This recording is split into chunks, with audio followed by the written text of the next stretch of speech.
आज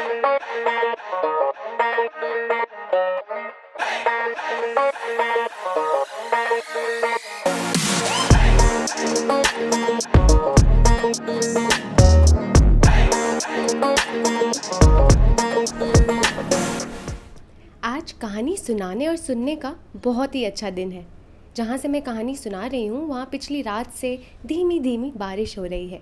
तो इस अड्डे पे हमारे साथ कई और भी मेहमान शामिल हैं जिनकी आवाज़ कहानी के बीच में आती रहेगी। तो शुरू करती हूँ कहानियों के अड्डे पर आज की कहानी, जिसका नाम है जूती। शादी का दिन था। सब जोर से हंस पड़े जब किसी ने कहा, वो तो पागल है। फिर और जोर का ठहाका लगा जब ये दोहराया गया, इतनी बड़ी पागल है। दूर से देखने पे ऐसा मालूम होता कि मुंह खोलकर आवाज निकालने वाले, अपने अंगों को कभी बाजू वाली कुर्सी या बाजू वाले के कुल्हों पे टिकाकर, कभी खुद की गोद में फेंककर जमीन पे झुक झुक कर हाहा करने वाले पागल दिख रहे थे। पागलों का घर यूं ही थोड़ी कहा जाता था। वो तो पागल है वाले पागल, वो की बात करने वाले पागल, किनारे पे बैठे पागलों की सुनने वाले पागल, और पागल से बात करने वाले भी पागल। पागल शब्द तो यूं कहा जाता है जैसे आजकल माँ बहन की गालियों को अनसुना अनदेखा कर आराम से उसे सिगरेट, कॉफ़ी, चाय और पान के साथ चबाया जाता है। पागल भी बस यूं ही मुंह में आके बैठ गया था। इसीलिए शादी के दिन जब दूल्हे दुल्हन, रिश्तेदार, चचेरे ममेरे लोग, दोस्त, अनजान, पिरोसने वाले, अरेंजमेंट वाले, टेंट वाले, म्यूज़िक वाले, रसोइया, घोड़ा, लाइट वाले, सभी के बीच पागल बैठे, तब उन्हें गले लगाकर नचाया गया, उन पे दुलार किया गया। शादी ना होती तो ये पागल घर के बाहर दांत दिखाते हुए या दांतों को चबाते हुए बैठे होते और राह देखते रहते कि किसी के हाथ पीले हो तो वो भी शामिल हो। उसी दिन उनके पागलपन को ग्रीन कार्ड मिल जाता है, क्योंकि उनके साथ सभी पागल का चोला पहनकर मान ही लेते हैं कि तुम भी वही, हम भी वही। इतने घुल मिल जाते हैं सब कि एक से दूसरा अलग पता ही नहीं चलता। ऐसी ही एक पागल भौतुआ मासी। मासी कहते थे लोग, क्योंकि दीदी वाली उम्र पार हो चुकी थी। 5वीं बेटी थी। बाप ने कह दिया बहुत हुआ अब, तो हो गई वो भौतुआ बिटिया, फिर दीदी और फिर मासी। वो तो पागल है वाली पागल इस बार भौतुआ मासी थी। घर गृहस्थी वाली नहीं थी तो लोग अक्सर शादी का कार्ड देना भूल जाते थे, पर पागल थी ना तो बिना बुलाए भी परिवार समझकर आ जाती। कोई कहता, भौतुआ क्या सलवार कमीज पहनी है, तो दुपट्टा निकाल कर कहती, अच्छे से डिजाइन देख।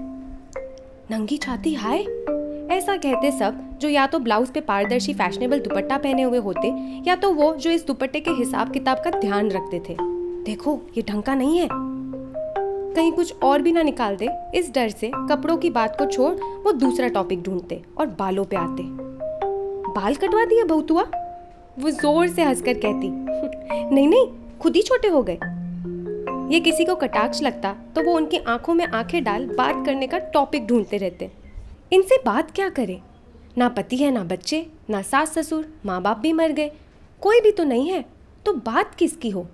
खुद तो पागल है, तो वो केवल अपने दांत दिखाकर गर्दन हिला देते और भौतुआ मासी उनके पीछे पीछे चलने लगती, ये सोचकर कि गर्दन हिलाई है तो कुछ तो कहेंगे।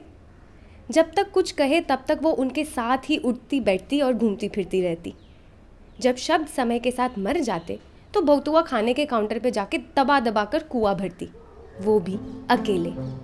कोई भी तो नहीं था, ना बच्चे जिसके पीछे प्लेट लेके भागो, ना पति जिसकी प्लेट लगाओ और साथ खाओ, ना सास ससुर जिनकी प्लेट भरी है कि नहीं की निगरानी रखो, ना दोस्त जिनकी प्लेट में से झपेट कर खाओ।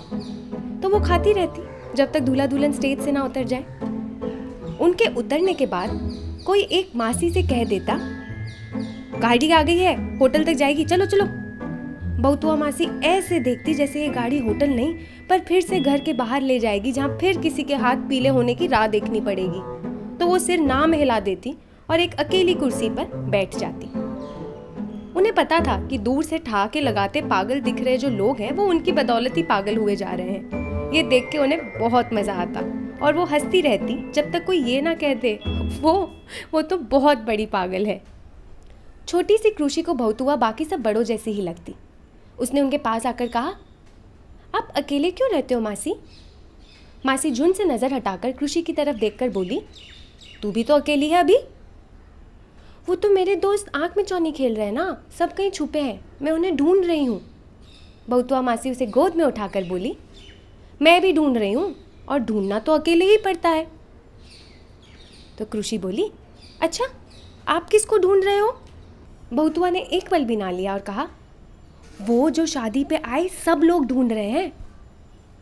मासी आसपास देखने लगती है और कृषि को कुछ दिखाती है। ये देख, कृषि जोर से कहती है, ये तो भैया की जूती है जो सब ढूंढ रहे हैं। किसी को शक भी नहीं होगा कि जूती पागल के पास है। ढूंढते रहेंगे सब पागलों की तरह। कृषि उसे पिंकी प्रॉमिस करके गाल पे चुम्मी देके जाने लगती है।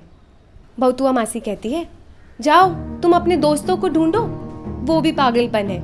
ये नीता दुल्हन बनी एक पति को ढूंढ रही है, वो भी पागलपन है। बाकी सब जूती ढूंढ रहे हैं, वो भी पागलपन है। सब खिल्ली करके एक दिन के नाटक में बैठे हैं, वो भी पागलपन है।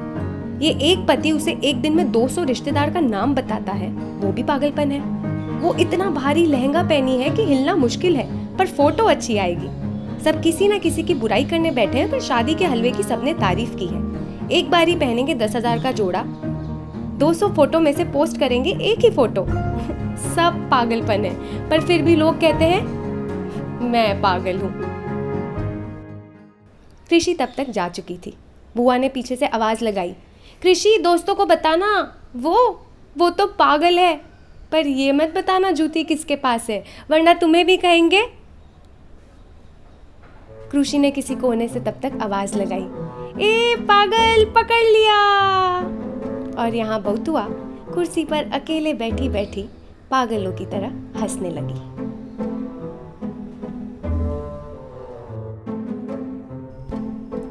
अगर आपको ये कहानी अच्छी लगी तो कहानियों का अड्डा पर की बाकी कहानियों को भी ज़रूर सुनना, क्योंकि कहानी सुनना सुनाना भी क्या है, बहुतुआ मासी होती तो कहती पागलपन।